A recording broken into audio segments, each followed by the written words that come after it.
और सीधे चलेंगे भोपाल के कुशाभाऊ ठाकरे सभागार, जहां मुख्यमंत्री डॉक्टर मोहन यादव पत्रकार वार्ता कर रहे हैं।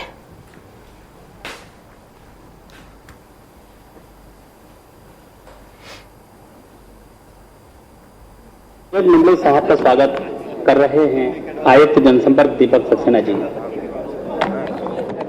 स्वागत की इस औपचारिक रस्म के बाद मैं आगे की कार्यवाही के लिए आयुक्त जनसंपर्क दीपक सक्सेना साहब को निवेदन करूंगा कि वे पावर पॉइंट आशीष जी स्वागत करेंगे। आशीष अग्रवाल जी। हाँ, आशीष अग्रवाल जी से रिक्वेस्ट है कि माननीय मुख्यमंत्री जी का स्वागत का कष्ट करें।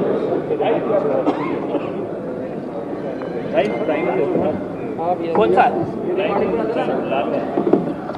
ये नहीं है, ये वाली। मैं आशीष जी से निवेदन करूंगा कि माननीय हेमंत खंडेलवाल जी का भी स्वागत करने का कष्ट करें। आपसे रिक्वेस्ट है कि माननीय जगदीश देवराज जी और माननीय राजेंद्र शुक्ला सर का भी पुष्प गुच्छ भेंटकर स्वागत करने का कष्ट करें।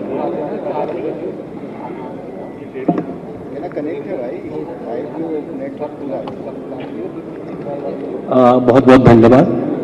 आज की विकास और सेवा के इस 2 साल पूरे होने पर आयोजित पत्रकार वार्ता में आप सभी का हार्दिक स्वागत है। पत्रकार वार्ता की जो रूपरेखा रहेगी उसमें जाहिर है कि आप लोग प्रश्न पूछना चाहते हैं। माननीय मुख्यमंत्री जी का जब प्रेजेंटेशन होगा उस दौरान यदि आपके मन में कोई क्वेश्चन हो तो हमारे लोग आपके बीच में रहेंगे। आप एक पर्ची पे क्वेश्चन नहीं, आपका नाम लिख के भेज सकते हैं यहाँ पे मुझे। जब क्वेश्चन आंसर का सेशन होगा उस समय हम एक एक करके नाम लेके आपको क्वेश्चन के लिए आमंत्रित करेंगे। मेरा रिक्वेस्ट के लिए रहेगा, यह हो सकता है कि जब आपका नाम पुकारा जाए तो जो प्रश्न आप पूछना चाहते हैं वो कोई पहले पूछ चुका हो, तो कृपया करके प्रश्नों का रिपीटेशन ना हो, इस बात को अवश्य ध्यान में रखेंगे। कार्यक्रम की शुरुआत के लिए मैं सबसे पहले माननीय श्री जगदीश देवराज जी उप मुख्यमंत्री मध्य प्रदेश शासन से रिक्वेस्ट करता हूं कि इस सत्र के संबंध में अपना उद्बोधन देने का कष्ट करें।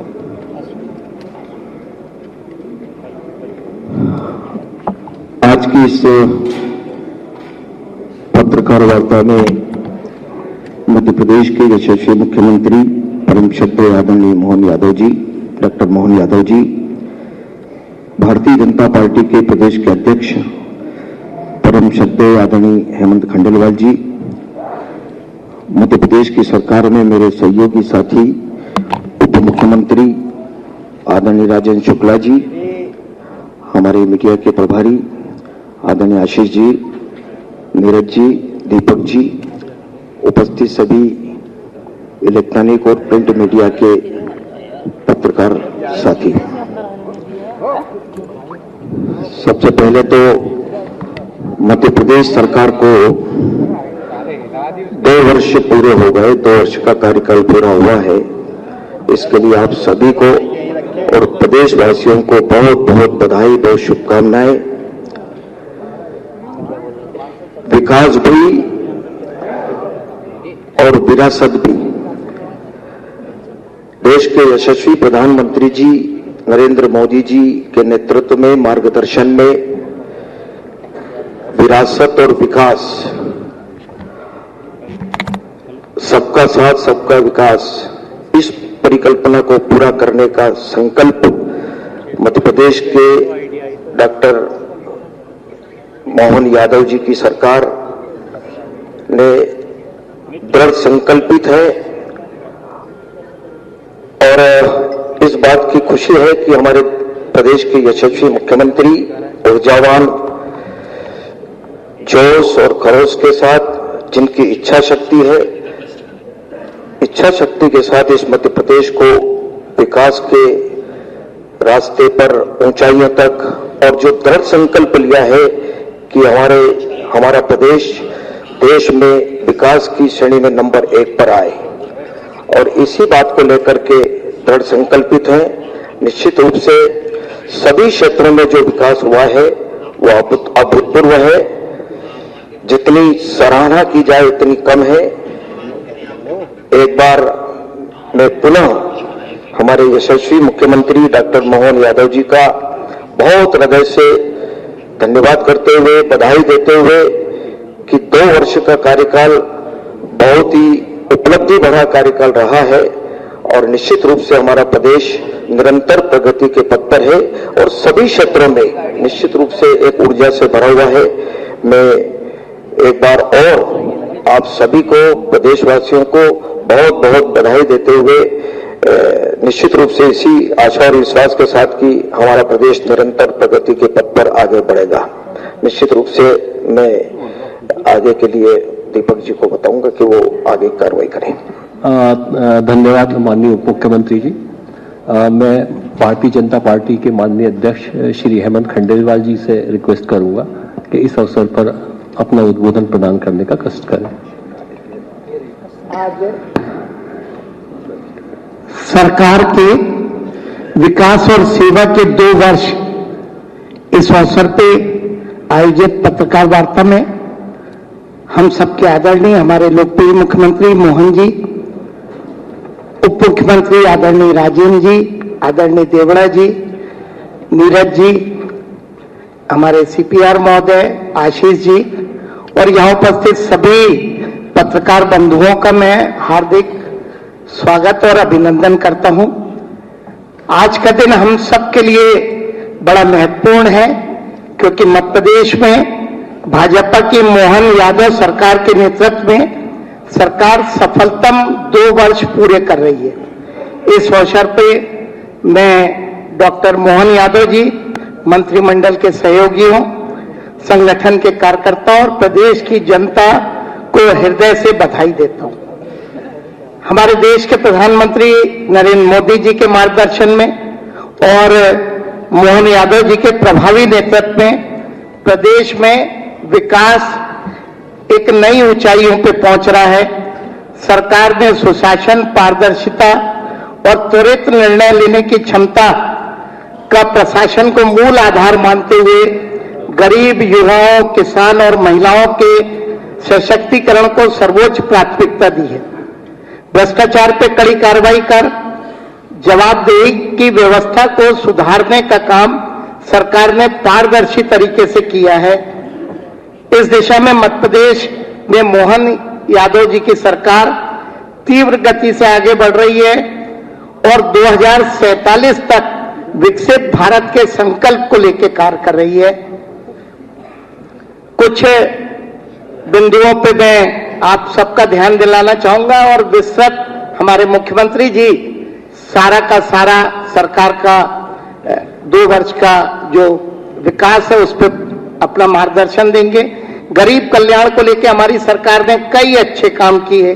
जनजाति समाज का सम्मान और उत्थान को लेकर बजट में 40,000 करोड़ की राशि का न सिर्फ प्रावधान किया बल्कि वीर योद्धाओं की प्रतिमाएं और राजा भभूत सिंह जैसे नायकों के नाम पे कैबिनेट आयोजित करके एक सामाजिक सम्मान देने का एक नया काम किया।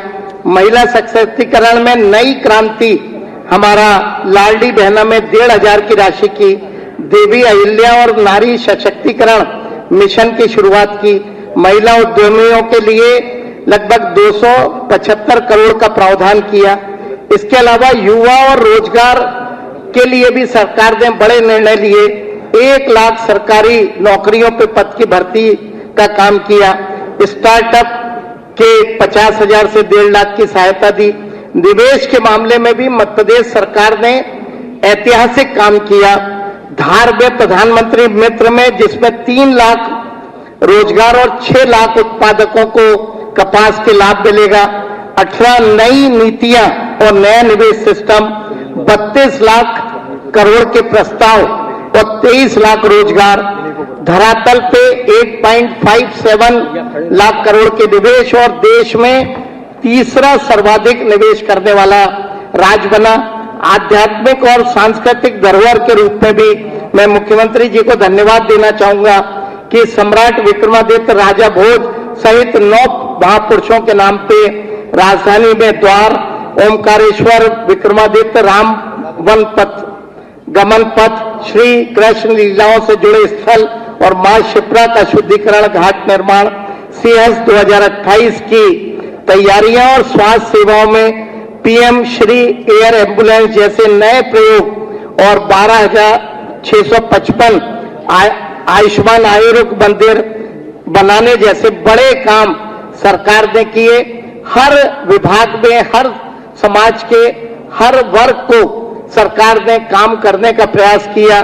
मैं मध्य प्रदेश की भारतीय जनता पार्टी संगठन, मध्य प्रदेश की जनता की तरफ से 2 वर्ष सफलतापूर्वक सरकार के पूरे करने के लिए और जनहित के बहुत सारे जो नवाचार उन्होंने किए उसके लिए मैं मुख्यमंत्री मोहन यादव जी को और उनके पूरे मंत्रिमंडल को दिल से धन्यवाद देना चाहूंगा और उम्मीद करूंगा कि इसी पथ पे हमारी सरकार आगे आने वाले समय में हर वर्ग के लिए और अच्छे काम करेगी। बहुत बहुत धन्यवाद।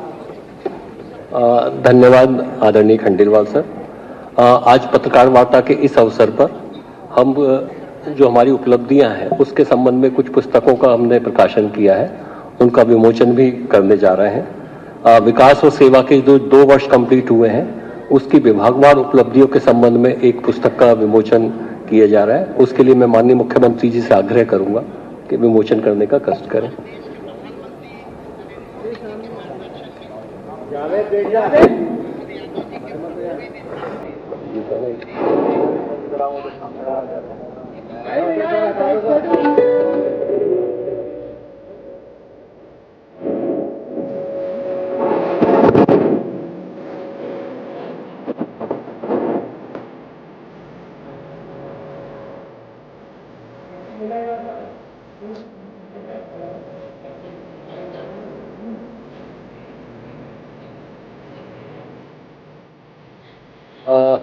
माननीय मुख्यमंत्री जी का आग्रह केवल प्रदेश स्तर तक सीमित नहीं है, जिला स्तर की भी जो उपलब्धियां हैं उनका भी हमने संकलन किया है। जिलों की विकास गाथा के नाम से एक पुस्तक हम आपको समर्पित कर रहे हैं और इसके साथ ही ग्राउंड लेवल पर जो सफलता की कहानियां हैं उससे संबंधित पुस्तक भी विमोचित की जा रही है। कृपया उसको लाने का भी कष्ट करें।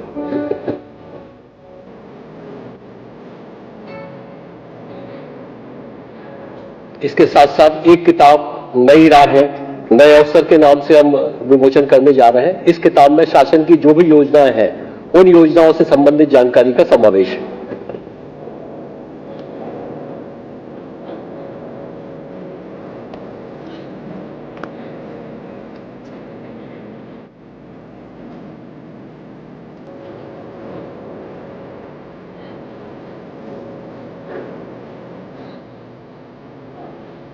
जो आगे है आप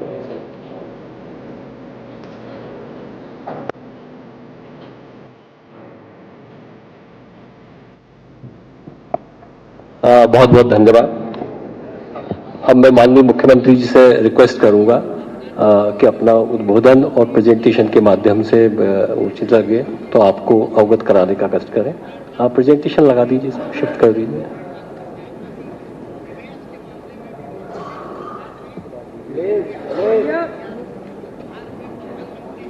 प्रेजेंटेशन शिफ्ट कराएं। प्रेजेंटेशन के साथ मटेरियल भी दे दो ना सबको। हाँ सर, सबको तो वो टेबल पे देने से ज्यादा ठीक है। ये जो भी किताबें हैं इनका फोल्डर सभी टेबलों पर पहुंचा दें, सब दूर पहुंचा दें। इसके साथ साथ प्रेजेंटेशन की जो सॉफ्ट कॉपी है, आपके पीडीएफ कॉपी जो है आपके ग्रुप में अभी जस्ट पहुंचने वाली है। तो क्या प्रेजेंटेशन में वो स्लाइड में देख रहा था तो लगभग 40 है, 40 स्लाइड और एक में 2 मिनट दूंगा तो ये 1.25 घंटे तो इसी में हो जाएंगे सर। वो सर मैं वो सोच के डर रहा था तो इसलिए मैंने जल्दी जल्दी करना है। नहीं सर, इन तक हम प्रेजेंटेशन पहुंचा रहे हैं सर। हाँ, वो ज्यादा अच्छा है। अपने आज का दिन तो थोड़ा साथ में रह करके चाय पानी करने का है ज्यादा। हाँ, मतलब मैं बोल तो संभाल के रहे हूं, आप समझ रहे हो। थोड़ा थोड़ा बोलने वालने में बच्चे बड़े हो जाते तो तरीके से बोलना पड़ता है, नहीं जैसे घर में अपनी में से बात करने में, भोजन सीधा बोल देने में थोड़ा सा तरीका लगा करके। आज की इस प्रेस वार्ता में मित्रों, हमारे बीच माननीय यशस्वी अध्यक्ष श्रीमान हेमंत खंडेलवाल जी, माननीय हमारे उप मुख्यमंत्री श्रीमान जगदीश देवड़ा जी, उप मुख्यमंत्री माननीय राजेंद्र शुक्ला जी, इस अवसर पर एसीएस नीरज जी, हमारे आशीष अग्रवाल जी, मीडिया प्रभारी, हमारे सीपीआर और आप सब।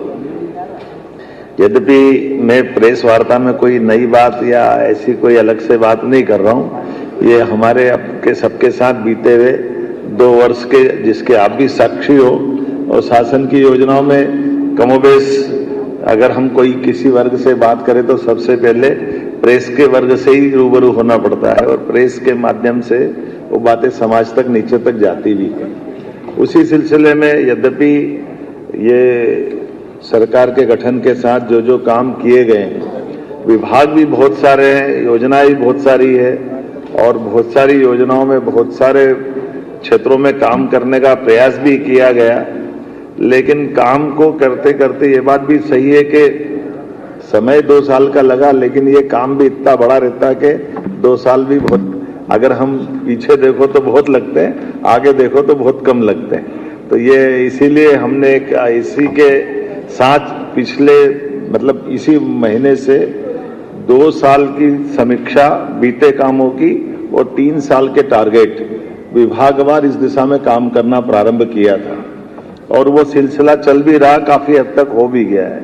ये थोड़ा नवाचार भी है, क्योंकि आमतौर पर विभाग की समीक्षा बजट के साथ साथ 1 साल में 2 बार विभाग की पर चर्चा आमतौर पर मुख्यमंत्री के साथ होती थी। लेकिन हमने इसमें थोड़ा नवाचार ये जोड़ा कि बीते 2 साल की भी अच्छी बातों को लेकर के सारे माननीय मंत्रीगण अपना प्रेजेंटेशन दे, तो वो एक पूरा 5 साल का हमारा समग्र एक लघु चित्र आंखों के सामने आ जाता है, जहाँ बीते हुए सारे कामों की बात और आने वाले 3 साल में और कैसे उस पर बढ़ा जाएगा। और उसी सिलसिले से जोड़ करके ये विकास और सेवा के 2 वर्ष, यद्यपि यह बात सही है कि यशस्वी प्रधानमंत्री नरेंद्र मोदी जी के शासन काल में पूरे देश की कार्यपद्धति, काम करने के तरीके, टारगेट, केंद्र का समर्थन, और आज तो और जोरदार चीज आ गई है, वैश्विक परिस्थितियां भी आज के समय में भारत के साथ एक अलग प्रकार से जुड़ रही है, और ये जो वर्तमान का दौर चल रहा है उसका तुरंत असर ऊपर नीचे आने का भी पूरा बना हुआ है। लेकिन माननीय प्रधानमंत्री जी ने आपदा में से अवसर निकाल करके जो काम की पद्धति स्थापित की है, उसी का लाभ हम सबको दिखाई भी दे रहा है। अब मैं अपनी बात को कहां से शुरू करूं? हम अपने बीते कल की बात से ही बात आगे बढ़ा लेते हैं। तो ये हम सब देखते हैं कि मध्य प्रदेश के अंदर जो लॉ एंड ऑर्डर को लेकर के सबसे बड़ी प्रॉब्लम थी, हम सब देखते हैं 85 के बाद 87-88 से छोटे छोटे दलम बन करके नक्सलाइट अपना टेरिटरी बनाने लगे, और उस टेरिटरी के बीच में से ये नया अनुभव आया था, हम कभी सोचते नहीं थे। आदिवासी अंचल भूला भाला हमारा छत्तीसगढ़ का बेल्ट या मंडला बालाघाट डिंडोरी तक के इस बेल्ट में कभी पहला तो संयुक्त मध्य प्रदेश था, 90 के बाद वो दौर बदला और 2002-3 तक आते आते 2 राज्यों में बदल गए। लेकिन घटनाएं घटने लगी, और उसमें क्या क्या हुआ ये दोहराना नहीं चाहूंगा, कल की प्रेस कॉन्फ्रेंस में मैंने बोल दिया उन सारी बातों को। लेकिन 90 से पहली घटना सामने आती है, 88-89 से दल गठन होने लगे, और बाद के घटनाक्रम में तो ये हुआ कि 17 पुलिसकर्मियों की 95 में एक तरह से हत्या होती है। ये पहली बार हमारे राज्य में हुआ है कि पूरी की पूरी बस के हमारे सशस्त्र बलों का एक तरह से बहुत भीषण वो नरसंहार जैसा हुआ। बाद में तो उसका परिणति ये भी हुई कि चुने हुए मंत्री के अपने घर से राज्य के मंत्री को बाहर निकाल करके थाने के पास कुल्हाड़ी से हत्या कर दे। ये मध्य प्रदेश में पहली बार ऐसा हुआ था, कभी सोचा ना समझा, लेकिन अपनी सबके आंखों के सामने मध्य प्रदेश का वो इतिहास बना है। राज्य सरकारें क्या होती है, केंद्र सरकार क्या होती है, लेकिन आजादी के बाद राज्य और केंद्र की सरकार दोनों जगह एक दल की सरकार थी, कांग्रेस की सरकार थी, केंद्र में भी और राज्य में भी। लेकिन इतनी बड़ी घटना के बाद में भी कोई ठोस रणनीति बने, योजना बने, इसका निराकरण हो, और उसका परिणाम क्या आया कि कई हमारे आदिवासी भाई बहन सहित कई शहरी को, कई राहगीर के किसी का हाथ कट गया, किसी का पैर काट दिया, किसी की बच्चे सहित पूरे परिवार को समानांतर थाने चल रहे हैं, समानांतर कोर्ट चल रही, समानांतर सत्ता चल रही, मंत्रिमंडल का गठन नक्सलाइटों का अपना अलग चल रहा है। ये सब एक तरह से पूरे देश के साथ साथ मध्य प्रदेश के साथ में भी स्थापित हुआ। हमें गर्व है इस बात का कि माननीय प्रधानमंत्री ने तय किया और माननीय गृह मंत्री जी ने लगातार ध्यान दे करके, जो 35-37 साल पुरानी एक चुनौती थी, 2-4 साल के समय में, और अब तो डेडलाइन डिसाइड की। सच में जब उनने डेडलाइन डिसाइड की कि मार्च 2026 तक नक्सल वाली मूवमेंट समाप्त कर देंगे, तो मैं भी थोड़ा चौंक गया था कि कहीं ऐसा तो नहीं। मैंने गृह मंत्री जी से निवेदन भी किया, हमने कहा नहीं, बिल्कुल चिंता मत करो, ये समय सीमा में हो जाएगा। बड़ा सुन के अच्छा भी लगा, लेकिन बीते साल जब बात की, क्योंकि मैं अपने राज्य की दृष्टि से अगर देख के बताऊंगा तो आप सब जानते हैं हमारा भौगोलिक रूप से इतना बड़ा मंडला, बालाघाट, डिंडोरी का क्षेत्र, जिसमें रिजर्व फॉरेस्ट इतना बड़ा, ऐसे में 25-30-40 लोगों को खोज के निकालना यही चुनौती रहती। और वो फॉरेस्ट के इलाके में जब मोबाइल टावर काम नहीं करते हैं, बिजली की लाइन के भी संकट रहते हैं, जंगली जानवर चारों तरफ बिखरे हुए, गांव की अंदर की भी स्थिति कैसी है कि लगातार 20-25 साल तक लाल सलाम ने जो माहौल बनाया कि फॉरेस्ट के अधिकारी से लेकर के सारे लोग, लेकिन ये सौगात भी मिली कि पहले तो हमारे अपने भी इस घटनाक्रम में बहुत दर्दनाक हादसे हुए। बीते साल जिस आशीष शर्मा को हमने प्रमोट करके टीआई बनाया, कुछ समय पहले उनकी बलिदान भी हुआ, ये दर्दनाक भी था। लेकिन मुझे इस बात की प्रसन्नता के कुछ अच्छे पुलिस अफसर जिनने खुद ने मांगकर बालाघाट की ड्यूटी ली, मैं अपने आईपीएस अधिकारियों को बधाई देना चाहूंगा। आमतौर पर आईएएस आईपीएस पे कई बार सुविधा की और तमाम प्रकार की बातें आती, लेकिन यहाँ के अपने इस राज्य के बहादुर अफसरों ने पोस्टिंग मांग के लिए और टारगेट लिया कि हाँ हम ये करके देंगे। आईजी संजय भी ऐसे घूम रहा जैसे जवान, मोटरसाइकिल से लेकर के लंबे समय तक आईपीएस अधिकारी ऐसे काम करे, ये हम सबके लिए गर्व की बात है। और जब समेकित रूप से काम करते हैं तो उसका रिजल्ट भी आता है कि आज वो इतने बड़ी भयंकर चुनौती थी। मैं मान के चलता हूं विकास के काम तो सब है ही, लेकिन एकदम सबसे बड़ा अगर कोई काम है तो ये हमारा मंडला, बालाघाट, डिंडोरी पहले तो क्रमबद्ध रूप से हमारे सारे जिले एक के बाद एक उस लाल आतंक से मुक्त होते गए, और अब जाकर कल जब जीरो की स्थिति बनी तो ये बड़े सौभाग्य की बात भी है और ये उन सबको सलाम भी है जिनने अपना बलिदान दिया। हमारे कई सारे जवानों ने, हमारे आम नागरिकों ने इसकी कीमत चुकाई। इसलिए हमने कहा कि 1 साल के अंदर 10 दुर्दांत आतंकवादियों के समान नक्सलाइटों को हमने ढेर किया मैदान में, और ये संदेश दिया कि आप अगर लड़ना चाहते हो तो हमारा पुलिस फोर्स आपसे निपटने में सक्षम है, और अगर आप सरेंडर करोगे तो पुनर्वास पॉलिसी में हम आपके लिए वो व्यवस्था कर सकते हैं। और ये दोनों नीतियों का कारगर रूप बना के हमारे लिए कुछ हमने जब मोबाइल फोन उनके टेप सुने थे तो आखिरी में तो ऐसी स्थिति बनी थी कि दलों के अंदर इस बात की होड़ लगी कि पहले सरेंडर कौन कर रहा है, और हमने आखिरी परिणाम देखा कि 42 दिन में 42 सरेंडर हुए और 10 नक्सलाइटों को ढेर किया।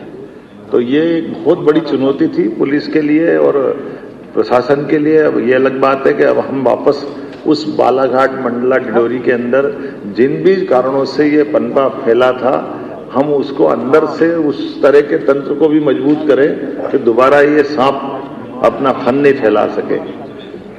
मैं माननीय प्रधानमंत्री को धन्यवाद देना चाहूंगा, माननीय गृह मंत्री जी को भी, जिन्होंने हमारे मोबाइल नेटवर्क के टावर और तमाम प्रकार के इलेक्ट्रॉनिक संसाधन अच्छे से अच्छे कैसे स्थापित कर सकते हैं उसकी मदद भी की, उसका भी बड़ा लाभ मिला। हमको पुलिस की बटालियन भारत सरकार की भी मिली, और राज्यों के अंदर परस्पर कोई दल की सीमा नहीं। कई जगह आंध्र में हमारी सरकार है लेकिन तेलंगाना में नहीं है, तो कोई बात नहीं, कांग्रेस की सरकार हो, किसी और दल की सरकार हो, लेकिन समान रूप से नक्सलाइटों के खिलाफ जो मूवमेंट बनाया उसका बड़ा लाभ मिला। दूसरी बात करना चाहूंगा नदी जोड़ो अभियान की। ये भी बहुत बड़ा अभियान था, असंभव जैसा था। कभी अटल जी की बात याद करें कि बुंदेलखंड में केन बेतवा नदी जोड़ो अभियान की जब बात आई थी, वाकई ये ऐसा लग रहा था कि ये तो क्या होगा, भगवान जाने कैसे करेंगे। लेकिन केन बेतवा नदी जोड़ों का जो लाभ मिला बहुत तेज गति से, और अब तो रोज नए नए जिले जुड़ रहे हैं। नहीं तो हम इधर कभी सोचते नहीं थे कि भोपाल, इंदौर, उज्जैन ये तो नर्मदा जी से जुड़ गए थे, लेकिन ये पर्वती कालीसिंध चंबल का कैचमेंट एरिया है। इधर नीमच, मंदसौर, चंबल तो वर्षों से थी, गांधीसागर डैम भी वर्षों से था, लेकिन नीमच, मंदसौर में सिंचाई का रकबा का माननीय गृह मंत्री जी मौजूद है। हमारा पानी, हमारी नदी, हमारा कार्यक्षेत्र, लेकिन पीकेसी योजना से अब लाभ पूरा लेंगे। ये पीकेसी नहीं, पीकेसी ने तो और एक नया दौर लिखा। माननीय प्रधानमंत्री जी ने जयपुर के अंदर भाषण में जिसको कोड किया श्रीमान नरेंद्र मोदी जी के शब्दों में, कि आज का ये जो पीकेसी पार्वती कालीसिंध चंबल योजना का शुभारंभ ये नए युग की सूत्रपात है। जब दो राज्यों के बीच सालों से झगड़े चलते हैं हाई कोर्ट, सुप्रीम कोर्ट में, और कई बार तो हिंसक घटनाएं हुई दक्षिण के राज्यों में, लेकिन परस्पर सौहार्दता के बलबूते पर राजस्थान में भी पानी पहुंचेगा, मध्य प्रदेश भी पानी लेगा, और हमारे इस क्षेत्र के अंदर पीने के पानी की, सिंचाई की, उद्योगों की रचनाओं को पानी के माध्यम से डेवलपमेंट करने की पूरी फ्रीडम मिल रही है। तो ये नदी जोड़ो अभियान और एक सिलसिला चालू होता तो फिर कहां तक रुकता है। कितना अच्छा लगता है कि केवल राजस्थान नहीं, केवल उत्तर प्रदेश नहीं, महाराष्ट्र के साथ जोड़कर भी ताप्ती का पूरा ये एक नया प्रकार का वाटर रिचार्ज का पूरा प्रोजेक्ट बनाया, और 70,000 करोड़ ये सारे चीजों में भारत सरकार 10% केवल राज्यों के लिए लगाने की बात कर रही, 90% अदरवाइज अगर इतने बड़े प्रोजेक्ट हम कैसे खड़ा करेंगे। 1 लाख करोड़ की पीकेसी योजना तो 90,000 करोड़ भारत सरकार दे रही, 70,000 करोड़ की पार्वती कालीसिंध चंबल योजना, ऐसे 70,000 करोड़ की हमारी ताप्ती के साथ योजना बनी, जो हमारा बुरहानपुर के बाद खंडवा, खरगोन के हिस्से से होते हुए इस पूरे नए वाटर रिचार्ज का पूरा एक नया प्रकार का बेसाल्ट हमारा पूरा काम आएगा। उसी के साथ मंदाकिनी, चित्रकूट के अंदर केन बेतवा का फिर रिवाइज प्रोजेक्ट दिया, जिसके आधार पर हमारी चित्रकूट की धारा भी सरसब्ज होगी, चित्रकूट का धाम भी जगमगाएगा। ये पार्वती कालीसिंध चंबल योजना, और उसमें और नवाचार कैसे हुए, जल की रचनाओं पे भी जब ध्यान जाता तो आमतौर पर तीर्थ की रचना नदी माताओं के माध्यम से होती है। तो अकेले उज्जैन को देखें तो उज्जैन की क्षिप्रा नदी में 2 चुनौतियां हमको थी। सिमस्त तो 80 में भी हुआ, 92 में भी हुआ, 2004 और 2016 में, लेकिन 80, 92 और 2004 तक जब सिमस्त हुआ तो क्षिप्रा जी के जल में स्नान करने जो साधु संत सहित धार्मिक श्रद्धालु आए, उन्होंने गंभीर के पानी में स्नान किया। गंभीर क्षिप्रा जी से लगभग 20 किलोमीटर दूर से पानी लेके लिफ्ट करके आए और उसमें स्नान कराया। स्नान तो हुआ, कुंभ भी हुआ, सिंहस्थ भी हुआ, लेकिन मन में भाव कचोटता रहा कि ये अपन किस जल से स्नान करा रहे हैं। साधु संतों को तो मालूम नहीं, लेकिन हमको तो मालूम है। 2016 में हमने नर्मदा जी में स्नान कराया, तो ये बात सही है कि नर्मदा जी के टाइम क्षिप्रा लिंक की योजना में नर्मदा का मिलन हुआ, तो ये संदेश तो था। तो कई संतों ने मजाक में कहा भी कि अगर हमको यहाँ आके स्नान करना है उज्जैन में, तो फिर तो ओंकारेश्वर में ही कर लेना चाहिए, क्योंकि ये तो कुंभ सिंहस्थ तो उज्जैन में हो रहा है, जल तो आप नर्मदा जी का दे रहे हो। तो ये बात सही थी। मैं इस बात के लिए धन्यवाद देना चाहूंगा हमारे इरिगेशन डिपार्टमेंट के लोगों को, जिन्होंने इस चुनौती को लिया और हमने इस सिंहस्थ में क्षिप्रा जी के जल से स्नान करने का प्रबंधन कर लिया। चुनौती तो कई थी, मैं ये पढ़ी हुई लिखी हुई भाषा नहीं बोल रहा हूँ, ऐसे ही मुझसे ही बोल रहा हूँ। आपको ध्यान में आएगा कि हमने कहा कि भाई क्षिप्रा जी कोई बर्फ का ग्लेशियर नहीं है कि ऊपर से पानी बह के आ जाएगा। हमारे सामने चुनौती क्षिप्रा जी बरसात के पानी में जो धारा बनती है उससे पूरे साल काम चलाना पड़ता है। तो फिर योजना बनी कि इस बरसात के पानी के समय पानी को लिफ्ट करके एक बड़ा तालाब बनाए। तो बड़ा तालाब हमारा उज्जैन के पास बनाया, उसकी क्षमता इतनी बड़ी कि वो पूरे साल फिर प्रवाह के माध्यम से क्षिप्रा जी में जल पहुंचाएगा। तो ये लगभग 800 करोड़ की योजना बनी, जिसके आधार पर अब क्षिप्रा जी के जल से क्षिप्रा जी में लोग स्नान कर पाएंगे पूरे साल। लेकिन एक चुनौती और थी कि क्षिप्रा जी का जल तो शुद्ध कर देंगे, लेकिन हमारी जो भौगोलिक रचना ऐसी कि इंदौर का बढ़ता हुआ भौगोलिक एरिया, लेकिन उसकी ढलान तो उज्जैन की तरफ थी। तो नर्मदा जी का पानी हो, छिपरा जी का हो, गंभीर का हो, वो सब हमारा, जिसको हम खान भी कहते हैं, कान भी कहते हैं, उस नदी के माध्यम से पूरा गंदा पानी, इंदौर का सीवर का पानी उज्जैन आ जाता है। तो ऐसे में चुनौती ये थी कि वो पानी को शुद्ध कैसे रखें। तो इस बार ये भी एक अच्छा प्रयोग मिला कि जब हम बड़ी नदियों को राज्य के बाहर भी जोड़ने का अगर हम बड़ा एक रिकॉर्ड बना रहे हैं, जब यूपी के साथ केन बेतवा का बना रहे हैं, पार्वती काली सिंह चंबल के साथ राजस्थान का, या ताप्ती के साथ महाराष्ट्र का, तो एक राज्य के अंदर भी 2 नदी जोड़ो अभियान चलना चाहिए। तो एक राज्य के अंदर गंभीर और खान नदी को जोड़ने का प्रोजेक्ट बना, जिसके कारण से उज्जैन से लगभग 15 किलोमीटर दूर पानी को शिफ्ट करके डाउन स्ट्रीम में गंभीर की, ऊपर गंभीर का डैम बनेगा, नीचे गंभीर का पानी सूखी नदी में जाएगा, तो वहां सिंचाई करके लोग उस पानी का किसान उपयोग करेंगे और ये गंदा पानी मिलने से छिपरा जी का रुकेगा। ये प्रोजेक्ट भी इसी के माध्यम से, मौका पड़ेगा तो पत्रकार साथियों आपको ले चल के दिखाएंगे कि अंडर डक्ट बन करके 50 किलोमीटर नीचे बड़ा ट्रक अंदर से चला जाए, इतनी बड़ी टनल बनाना, उस टनल में नदी की धारा, ऊपर लोग खेती कर रहे हैं, किसानी कर रहे हैं, ऊपर खेती नॉर्मल चल रही है, लेकिन नदी की धारा नीचे जा रही है। तो ये भी अपने राज्य के अंदर पहली बार ऐसा हुआ कि नदी से नदी जोड़ो अभियान में ये एकदम नीचे से ऊपर के बीच में, नीचे नदी का मूल स्रोत अलग, बीच में टनल अलग, ऊपर खेती चल रही है, तो 3 मंजिल पे काम हो रहा है। ये अपना एक नया प्रयोग, लेकिन इस पे भी हमारी सरकार ने काम किया है। ऐसे एक नहीं कई प्रयोग हमने और किए। उदाहरण के लिए आपने सबने देखा होगा, यही भोपाल में GIS नहीं होती थी, रीजनल इंडस्ट्री कॉन्क्लेव नहीं होती थी। उद्योग के मामले में एग्रीकल्चर ग्रोथ रेट तो हमारी बहुत अच्छी थी, लेकिन एग्रीकल्चर ग्रोथ रेट के अलावा भी हमारे राज्य के अंदर इंडस्ट्री जब तक नहीं आएगी तब तक हमारी ठोस अर्थव्यवस्था पे प्रश्न खड़ा होता था। और उस व्यवस्था पे विचार करने के बाद हमने निर्णय किया कि रीजनल इंडस्ट्री कॉन्क्लेव होना चाहिए। तो छोटे छोटे संभाग केंद्रों पर, मानता हूं ग्वालियर जबलपुर तो बड़े थे, भोपाल भी बड़ा था, लेकिन इंडस्ट्री कॉन्क्लेव पहली बार हुई। कई लोग आश्चर्य जब हम कर रहे थे कि बड़े बड़े उद्योगपति आकर के कहते ग्वालियर में हम पहली बार आए, जबलपुर पहली बार आए। तो जब जबलपुर ग्वालियर तो आए, लेकिन सागर और नर्मदापुरम में भी और शहडोल में तो जो हमारा इस्पात का कारखाना TMT सरिया वाले ने लगाया, वो अग्रवाल जी आकर बोलते कि मैं तो बिल्कुल पास का छत्तीसगढ़ का ही हूं, लेकिन मुझे ध्यान ही नहीं गया कि शहडोल में भी हो सकता है क्या ये 3000 करोड़ का बड़ा एक इंडस्ट्री का पार्क। ऐसे निवाड़ी जैसे जगह जिले में एक बड़ा इंडस्ट्री है, निवाड़ी 1.5 विधानसभा का जिला, लेकिन निवाड़ी जैसे जिले में एक 3000 करोड़ का बड़ा कारखाना इस्पात का अगर वो लगता है तो ये हमको सबको प्रेरणा भी देता है, गर्व भी होता है। और अलग अलग नेचर की सब क्षेत्रों में अब खाद का कारखाना सागर में चालू हो जाए, ये भी आश्चर्य है। और खाद भी कौन सा, जिसके लिए 12-32-16 NPK, यूरिया। अब ये हमारे राज्य के अंदर आज अधिकांश खाद तो हमारा झाबुआ और सागर से ही पूरा हो रहा है, केवल भारत सरकार की परमिशन चाहिए, बाकी तो अपने राज्य में ही बन रहा है। अब ये भी एक थोड़ा नया और चुनौती वाला भी है कि केवल रसिया पे डिपेंड नहीं है, हम तो हमारे राज्य में बना रहे हैं और हमारे राज्य के अंदर उद्योगपति उसको दे भी रहे हैं। ये एक नहीं, ऐसी कई सारी सौगातें।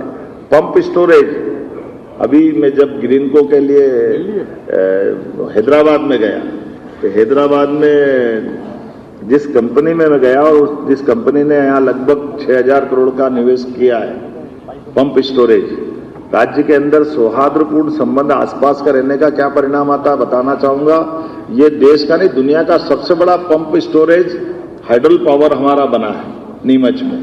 माननीय गृह मंत्री जी, आपने माननीय उप मुख्यमंत्री जी है, उसके अंदर उन्होंने खुद ने कहा कि ये इससे पहले हमारा दक्षिण में हैदराबाद के पास बनाया था, तो 4 साल लगे थे हमको बनाने के, और अगर ये विदेश में बनता तो ये 8-10 साल में सारी परमिशन लेके होता है, लेकिन मध्य प्रदेश में 2 साल से भी कम समय में हो गया। उसमें से मैं ही भूल गया, एक तो उन्होंने मेरे को धन्यवाद दे रहे थे, तो मैंने कहा मेरा क्या रोल है, बोले आपका ये रोल है कि जब आप नीमच तरफ आए थे, एक इंडस्ट्रियल समिट में मिले थे, तब हमने कहा था कि सब ये पंप स्टोरेज में एक ऊपर टैंक बनाना पड़ता है, एक नीचे टैंक बनाना पड़ता है। तो ऊपर का टैंक तो हमने बना लिया, अब नीचे का टैंक चूंकि चंबल का पानी वो गांधी सागर में रखा हुआ मंदसौर में, और वो चंबल का पानी का कंट्रोल तो राजस्थान सरकार के पास रहता है। वो पानी जब तक खाली नहीं करे, हम बनाए कैसे नीचे? वो जगह नीचे नहीं बनाएंगे तो वो पंप स्टोरेज चालू कैसे होगा? तो मैंने मेरे से निवेदन किया, मैंने वहीं से फोन लगा दिया माननीय मुख्यमंत्री भजन लाल जी को कि जरा ये चंबल का हमारा एक प्रोजेक्ट बिगड़ रहा है, आप अगर पानी कम कर दोगे तो हमारा काम हो जाएगा। मुझे इस बात के लिए आनंद भी आया कि उन्होंने कहा भैया जब आप पीकेसी योजना के लिए 20 साल से राजस्थान मध्य प्रदेश के झगड़े खत्म करके आप हमको पानी दोगे तो ये मदद क्यों नहीं करेंगे आपकी? उन्होंने कहा चंबल में हम पानी कोटा में रोक लेंगे और आपका ये पानी का उपयोग आप कर लो, हम पानी कम कर देते हैं। उनने 15 दिन के अंदर पानी कम कर दिया और इसका फर्क ये पड़ा कि जो प्रोजेक्ट 4 साल में पूरा होने वाला था वो 2 साल में पूरा हो गया।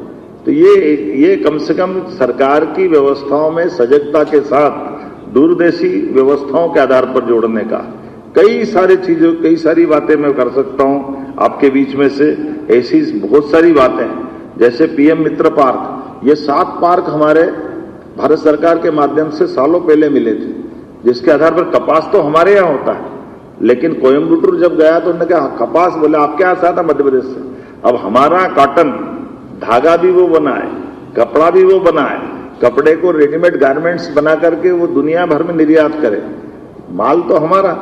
तो हमने कहा ये हमारा कॉटन, हमारे यहाँ क्यों धागा नहीं बन रहा? तो उन्होंने बताया आपके यहाँ पहले चलती थी बहुत सारी इंडस्ट्रियां, मिल इंडस्ट्रियां, इंदौर, उज्जैन, रतलाम, ग्वालियर, धीरे धीरे टेक्नोलॉजी पुरानी हो गई तो बनना ही बंद हो गई। हमने कहा नहीं, ये तो हम वापस से भी बनाएंगे। तो पीएम मित्र पार्क माननीय प्रधानमंत्री जी को धन्यवाद कि अपने जन्म दिवस के अवसर पर 7 पीएम मित्र पार्क में सबसे पहले हमारा पीएम मित्र पार्क का हमने न केवल भूमि पूजन किया बल्कि उसी दिन हमने भूमि आवंटन भी कर दिया।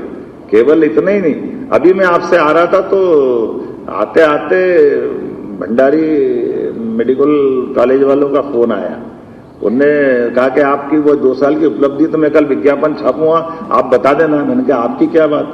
अरे बोले मैं आपको केवल मेरी साइक्लोट्रॉन की जो इंडस्ट्री के बारे में आपको बताना चाह रहा हूं, जो विक्रम उद्योगपुरी में हमने लगाई। बोले जर्मन के आधार पर, जर्मन के विद्वान और वैज्ञानिक और वहां के सारे लोगों के साइक्लोट्रॉन की इंडस्ट्री के लिए हमको जमीन 2 दिन में तो जमीन मिल गई, 10 दिन के अंदर हाईटेंशन लाइन बिजली विभाग ने खड़ी कर दी। और हमारे पास जो जर्मन के वैज्ञानिक और लेबर लाए थे जिनके भरोसे से वो हमको उत्पादन करना था, बोले वो आबोहवा इतनी अच्छी लगी और इतना सरलता से काम हो गया कि वो गए ही नहीं और अभी साल भी पूरा नहीं हुआ, हमने वो उत्पादन चालू कर दिया। तो अब हमारे देश को साइक्लोट्रॉन का बहुत बड़ा लाभ अपने इस इंडस्ट्री डिपार्टमेंट से मिल गया कि आज वो जो दवाई उनकी है, उनका कहना वो दवाई 10 गुना सस्ती है, आज वो पूरे देश में उपलब्ध कराएंगे। उसकी अपनी एक शर्त रहती है कि वो 8 या 10 घंटे में उपयोग करे, इसलिए वो आप देश में मध्य प्रदेश मध्य में है तो यहां से ट्रांसपोर्टेशन बहुत सरल पड़ेगा, अदरवाइज वो फिर खराब हो जाती। तो जो चीज 2 रुपए की है वो 2 पैसे की भी किसी काम की नहीं रहती। तो ये उनका कहना कि ये भौगोलिक दृष्टि से भी, विज्ञान की दृष्टि से भी अपने 55 हमारे पीएम एक्सीलेंस कॉलेज नई शिक्षा नीति के बलबूते पे लगना, ये भी घोर आश्चर्य की बात है। कहाँ 1956 से लेकर 2002-3 तक 5 मेडिकल कॉलेज थे, लेकिन आज मेडिकल कॉलेजों की एक तरह से श्रृंखला बन गई, लंबी लाइन बन गई मेडिकल कॉलेज में। और मेडिकल कॉलेज में भी प्रयोग कैसा पूरे देश में ये भी नवाचार हुआ है कि अब हम केवल मेडिकल कॉलेज के लिए हॉस्पिटल देंगे। मेडिकल कॉलेज का हॉस्पिटल जो हमारा ऑलरेडी हॉस्पिटल है, मेडिकल कॉलेज की बेस वो रहेगा। तो मेडिकल कॉलेज के लिए किसी को मेडिकल कॉलेज बनाना तो वो अपनी बिल्डिंग बनाए, अपने सारी प्रोसेस कर ले। 300 बेड का हमारा हॉस्पिटल 10 साल तक हम उसको देंगे, 10 साल बाद वो डॉक्टर, दवाई, सारा पैरामेडिकल स्टाफ, अर्थात अपन अगर सरल भाषा में बोलो, हमारा हॉस्पिटल तो चल ही रहा है, हम क्या करें उसमें? चलता हॉस्पिटल प्रैक्टिकल के लिए उनको दे दिया, जब उनका वो 700 बेड का बन जाएगा तो हमारा हॉस्पिटल हम वापस ले लेंगे, हमको क्या फर्क पड़ेगा। लेकिन वहां एक मेडिकल कॉलेज खड़ा हो जाएगा। इस कारण से पूरी दुनिया में ऐसा होता था, हमने नया नहीं किया, लेकिन ये प्रयोग देश में सबसे पहले हमने किया कि हमारे पैसे कितने बचे। इसलिए मेडिकल कॉलेज के लिए मेडिकल एजुकेशन अलग मंत्रालय और मेडिकल का मंत्रालय अलग, तो हमने ये दोनों को मिलाकर एक किया। ऐसे लगातार एक के बाद एक सभी क्षेत्रों में जो हो सकता है, जितने प्रकार से है।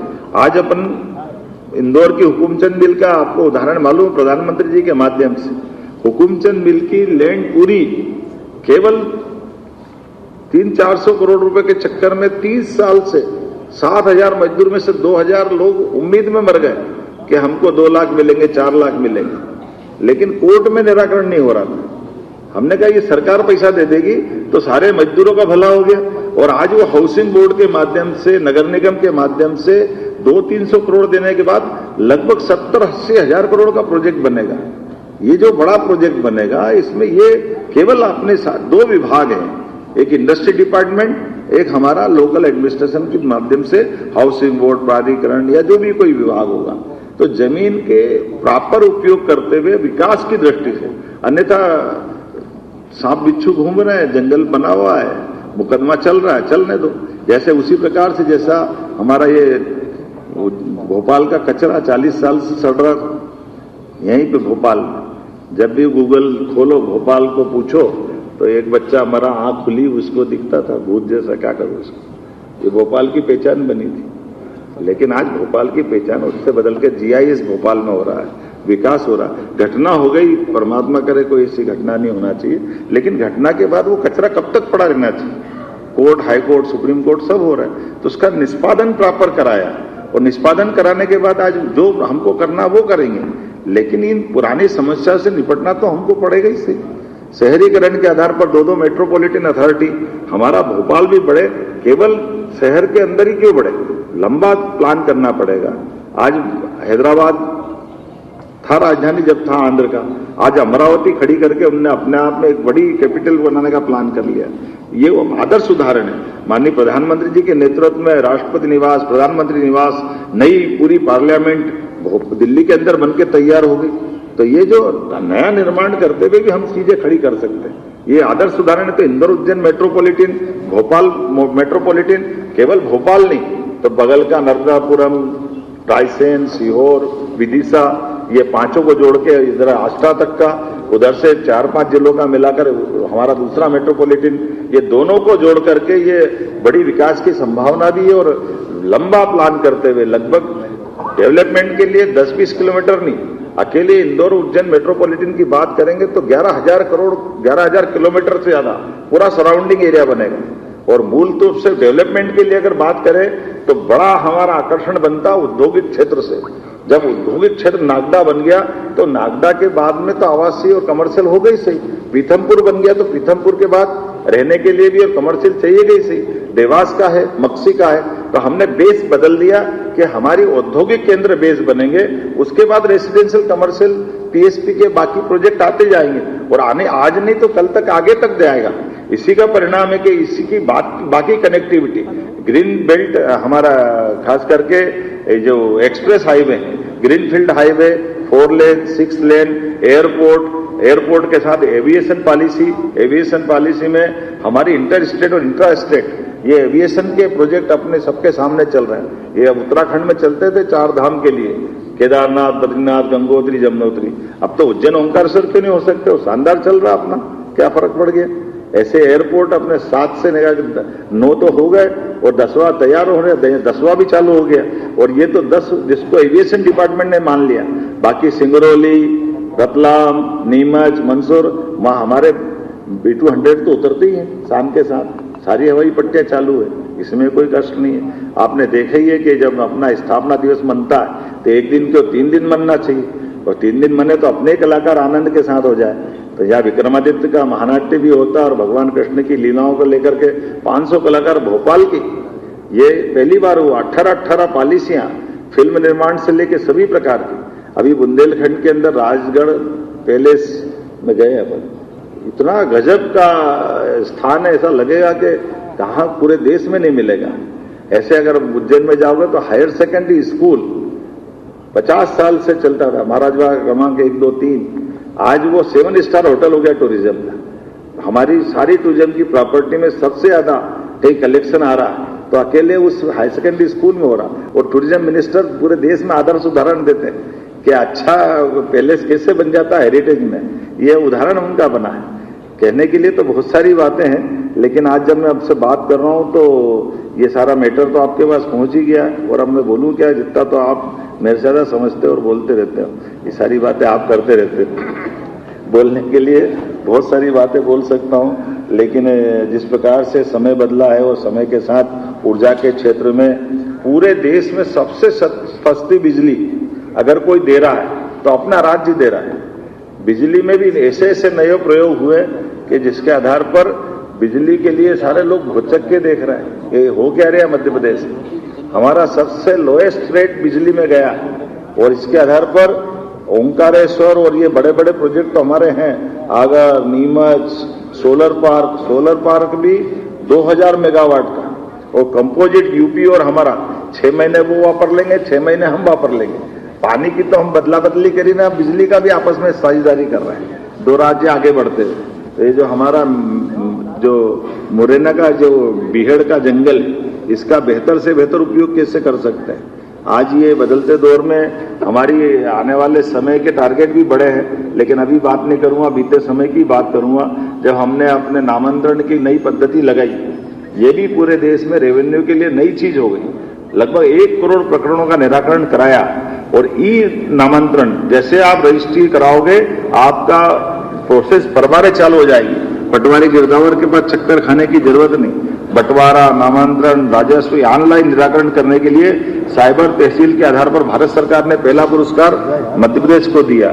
19 धार्मिक नगरियों में शराबबंदी, ये हमने अपने धार्मिक नगरियों के प्रति ये जो प्रतिबद्धता बताई, विभिन्न लोक बना करके नर्मदा परिक्रमा के लिए परिक्रमा वासियों के लिए शेड बनाना, घाट बनाना, सभी प्रकार की सुविधा जुटाना, और चित्रकूट का धाम भी आनंद के साथ। आप बताइए, जन सहभागिता के आधार पर चित्रकूट का मुख्य मार्ग जिसमें बड़े से बड़े संतों ने और सब लोगों ने अपनी सहभागिता देते हुए, जब अयोध्या अच्छा हो गया तो चित्रकूट भी होना चाहिए। उसी प्रकार से ओरछा का राजा राम का भी आनंद अलग प्रकार से दिखाई दे रहा है। अब ये कई ऐसी योजना भी चालू की जिसके लिए एक बगिया माँ के नाम 2 एकड़ का खेत अगर आप अपना बनाने जाओगे तो सरकार आपको 2 लाख रुपए देगी, क्योंकि जब नया बगिया बनाओगे तो शुरू में 2 साल आपकी खेतीबाड़ी बंद हो जाएगी। तो खेतीबाड़ी भी ढंग से व्यक्ति करता रहे, उसके बजाय उसके जीवन के प्रबंधन करते हुए, और जब बगिया तैयार हो जाएगी तो फल से उसका काम चलेगा ही सही। तो आम के आम, गुठली के दाम, दोनों काम हो जाएंगे। हमारा पास वो व्यक्ति अपनी खुद का बगिया भी तैयार कर लेगा और अपना बगीचा भी तैयार हो जाएगा। योजना तो बहुत सारी है। हमने जलगंगा अभियान चलाने का हर साल का निर्णय किया। जलगंगा अभियान में दोनों क्षेत्र में, ग्रामीण में और शहर में भी, शहरी क्षेत्र के अंदर जितने कुएं, बावड़ी, तालाब, पुरानी जल रचनाएं और नवीन रचनाओं के लिए अब तो सड़कें भी बन रही है।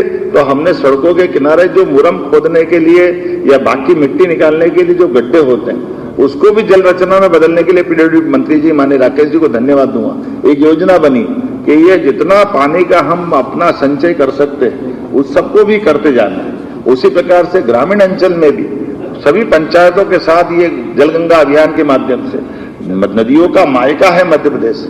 अभी ध्यान में आया कि लगभग 250 के आसपास प्रदेश की नदियां हैं। उन नदियों के उद्गम से लगा करके उनकी जल रचनाएं कैसे चालू हो, उनका एक तरह से पुनर्जीवन का काम भी और संचयन का काम भी। जल रचनाओं के लिए छोटे छोटे स्टॉप डैम से लगा करके बड़े बड़े भी सबके काम करके बूंद बूंद कैसे काम आए, उस दिशा में हमने काम करना प्रारंभ किया। स्कूलों की बात मैंने कर दी। गौ संरक्षण की तो अद्भुत योजना हमारे यहाँ चल रही है। गौ संरक्षण में भी देश में नंबर 1 का है। अभी मैं कल आंध्र में उतरा था, कर्नाटक सरकार के वहां के एक कारपोरेशन के चेयरमैन आए। उन्होंने कहा टेक्नोलॉजी तो आप हमारी ले गए, लेकिन आपके राज्य में बहुत बड़ा काम हो गया, मैं आना चाहता हूं आपके मध्य प्रदेश। हमने कहा जरूर आओ। ये खास करके हमारा ये जो वेस्ट से एनर्जी बनाने वाले प्रोजेक्ट चल रहे हैं और ये जो पराली जलाने वाले जो प्रोजेक्ट जगह जगह तो इतना अच्छा प्रोजेक्ट चल रहा है कि हमारे यहाँ अब धान का हो, गेहूं का हो, ये जो वेस्ट जितना निकलता है उससे बिजली उत्पादन, गैस उत्पादन, इसके प्रोजेक्ट भी खड़े हो रहे हैं। और गौ संरक्षण को लेकर के घर घर दूध उत्पादन बढ़े, 9% से 20% के टारगेट पे हम चल रहे हैं। भारत सरकार के माध्यम से हमने गुजरात के उस अमूल वाले प्रोजेक्ट के साथ अपने ब्रांड सांची को बरकरार रखते हुए इस दिशा में आगे बढ़े कि 3 साल बाद 20% तक दूध उत्पादन करेंगे। गोमाता के लिए भी पर्याप्त रूप से हमारी योजनाओं में 25 गोमाता अगर लेके आएगा या दूध उत्पादन की इकाई खड़ी करेगा तो 10 लाख सरकार देगी। इसके आधार पर एक साथ 500% की प्रोग्रेस हुई पुरानी योजना के पालन करने में। जबरदस्त रूप से स्कोप आया और गौशालाएं भी बड़ी बड़ी बन गई। नगर निगम के अंदर ये खिड़क की कल्पना खत्म करते थे। हमने गौशालाओं के लिए संधारण के लिए भी 20 के बजाय 40 रुपए प्रति गोमाता और उससे बड़ी 20 अलग से गौशालाएं जो 5,000 से लेके 10,000 20,000 की गौ माता के साथ। और पूरे देश के लोग आप आ रहे हैं क्योंकि प्राकृतिक खाद से लेकर कई सारी संभावना है। तो बड़ी बड़ी गौशाला उसको हम अपने उनके लिए 30% वो दूध उत्पादन भी कर सकेंगे। वो गौमाता को रखने के साथ हम जो अनुदान देते हैं वो अनुदान भी उनको देंगे। 125 एकड़ भूमि भी देने वाले हैं। एक तरह से ये ठोस निर्णय कर रहे हैं जिसके बलबूते पर बड़े पैमाने पर देश भर के लोग आकर्षित हो रहे हैं। तो ये गौमूत्र से, गोबर से, बाकी चीजों से वो अपने इस गौशाला को कैसे सफल सक्षम बनाए, इसका आदर्श मॉडल हमारा बीच बना है। ऐसे ही अपनी शिक्षा के क्षेत्र में खास करके हमारे इंजीनियरिंग कॉलेज के कैंपस के अंदर आईटी पार्क बनाने का निर्णय पहली बार हुआ। बच्चा वहीं पढ़े, वहीं रोजगार भी मिल जाए। और आईटी के साथ नई technology deep tech research park भी ला रहे हैं, साइंस सिटी भी बना रहे हैं, ऑब्जर्वेटरी भी खोल रहे हैं। और भविष्य में तैयार तो ये भी है कि हमारी सब प्रकार की नवीन पॉलिसियों के बलबूते पर भविष्य में रिसर्च का भी ये मध्य प्रदेश बड़ा केंद्र बने। इसलिए स्टार्टअप से लेकर 18 पॉलिसियों में हमने सब चीज जोड़ने का प्रयास किया। ऊर्जा की बात मैंने कर दी, सिंचाई की कर दी, आधुनिक विकास की कर दी, बदलती ग्रामीण अर्थव्यवस्था की कर दी, पीएम विकास खास करके गांवों के अंदर वृंदावन गांव की बात मैंने आपके सामने की है। अधोसंरचनाओं को लेकर के भी हमारे बीच ई बस भी भविष्य में हम प्रारंभ करने वाले हैं, क्योंकि हमारी पुरानी कठिनाई थी जब हमने कई प्रकार से दूसरी रचना खड़ी करी। गरीब उत्थान के लिए भी सरकार के माध्यम से आपको केवल जानकारी के लिए बताना चाहूंगा, हमने बजट को भी 5 साल में डबल करने का जो टारगेट लिया है। 11,000 रुपए प्रति व्यक्ति आई थी 2002-03 तक। जब हमारी सरकार बनी तो 1,42,000 रुपया आई प्रति व्यक्ति हुई। आज की स्थिति में 1,54,000 रुपये प्रति व्यक्ति 2 साल के अंदर हमने ये आई बढ़ाई है। ये उसी प्रकार से जिस प्रकार से हमने गेहूं से लगा करके सभी राशियों में एक एक करके जो बोनस की बात कही थी हमारे संकल्प पत्रों की पूर्ति में कि हाँ हम 2700 रुपये क्विंटल तक गेहूं का दाम करा देंगे, तो आज की स्थिति में 2585 तो उनका हुआ। गए साल ही हमने 2600 रुपये क्विंटल गेहूं खरीदना प्रारंभ कर दिया था। भावांतर योजना का लाभ तो आपके सबके सामने, भावांतर पे कितने सारे प्रश्न हुए थे, लेकिन प्रति क्विंटल 500 रुपये के आसपास भाव भी भारत सरकार ने बढ़ाया और हमने किसानों को वो दाम दिलाने के लिए वो प्रबंधन किए कि भावांतर से लेकर के सभी क्षेत्रों में सरकार समान रूप से भुगतान भी करती जाएगी। 1,000 रुपया प्रति व्यक्ति प्रति बहन लाडली बहना योजना से प्रारंभ हुई योजना, जो 2023 जून से प्रारंभ हुई, दिसंबर में हमारी सरकार बन गई। तो 2024 में हमने 250 रुपये बढ़ाए, 2025 में 250 बढ़ाए, आज की स्थिति में 1,500 रुपये प्रति लाडली बहना, जिसके आधार पर लगभग 1,850 रुपये पर महीने हम निर्बाध गति से दे रहे हैं। ये हमारी सरकार की गति है। उम्मीद कर रहे हैं कि हम आने वाले समय में इस योजना के बलबूते पर नारी सशक्तिकरण की इस महती योजना में और बड़ी भूमिका अदा करेंगे, जिसके आधार पर जो हमारा कमिटमेंट है वो हम सब पूरा करते जाएंगे। बोलने के लिए तो बहुत कुछ है, मैं बहुत देर तक बोल सकता हूं, लेकिन मुझे लगता है आप भी थक गए होंगे। टूरिज्म के कई सारी चीजें ऐसी है, चाय पानी भी पिला नहीं रहो तो बहुत देर हो गई, जरा कुछ पिलाओ भाई, जरा बात भी कर लें। ये तो अपनी कहानी चलते रहे कि मुझे लगता है कि आपसे बात करूं, कभी मैं इधर देख रहा था, कभी इधर देख रहा था कि पत्रकार वार्ता भी चल रही है, पर हमारी चर्चा भी चल रही है। मैं आप सबका पुनः वंदन करता हूं, अभिनंदन करता हूं। और ये मैटर के अलावा भी कोई बातचीत होगी तो आपसे जरूर सुनेंगे। मुझे लगता है कि सीपीआर साहब आपकी भूमिका चालू हो जाना चाहिए। Thank you sir, thank you very much sir. कुछ जो स्लिप्स आई हैं उसके आधार पर मैं आमंत्रित कर रहा हूं। ये वरीयता या उसके हिसाब से नहीं है, जिस हिसाब से आया है उस हिसाब से मैं नाम लेता जा रहा हूँ। हरी भूमि से श्री हरि अग्रहरि जी, माइक पहुंचाइए। पीछे है पंकज जी, पीछे।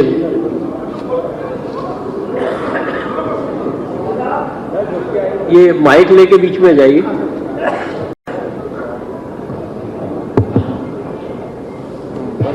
मेरा एक सीएम साहब से एक सवाल है कि आपने नक्सलियों के खिलाफ अभियान चला करके एक सफाया कर दिया, अब कौन सा सफाया करने वाले हैं या कौन सा अभियान चला? का चाहिए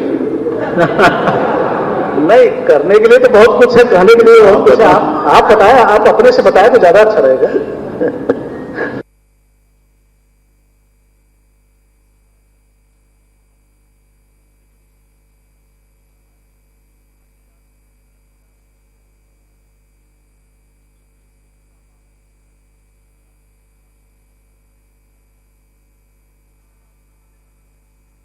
ये 30% वो दूध उत्पादन भी कर सकेंगे।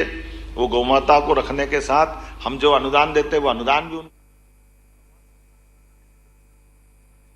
तो मोहन सरकार के 2 साल पूरे हो चुके हैं। सीएम डॉक्टर मोहन यादव ने एक बड़ी प्रेस कॉन्फ्रेंस की जिसमें 2 साल की उपलब्धियां बताते नजर आए, क्या योजनाएं चलाई गई हैं, किस तरीके से चाहे महिला सशक्तिकरण हो, गीता भवनों का उद्घाटन हो, आगामी कार्यक्रम हो और जनता के लिए जो योजनाएं हैं वो सरकार ने जो चलाई हैं जमीनी स्तर पर उसका लाभ भी उन्हें मिला है, जिसे लेकर ये बड़ी प्रेस कॉन्फ्रेंस की गई है। और किस तरीके से पूरे मध्य प्रदेश में विकास कार्य किए गए हैं, नए निवेश नीति को बढ़ावा दिया गया है, ये सभी बातें जो कि सीएम डॉक्टर मोहन यादव के द्वारा खुद बताई गई हैं। तो एक बड़ी press conference CM doctor Mohan Yadav ने की, 2 साल की उपलब्धियों का लेखा जोखा बताते नजर आए और सरकार की तरफ से जनता के लिए जो योजनाएं चलाई जा रही हैं उसे लेकर यह कार्यक्रम कुशाभाऊ कन्वेंशन सेंटर में बड़ी प्रेस कॉन्फ्रेंस और सरकार के 2 साल की बड़ी उपलब्धियां बताते हुए नजर आए हैं।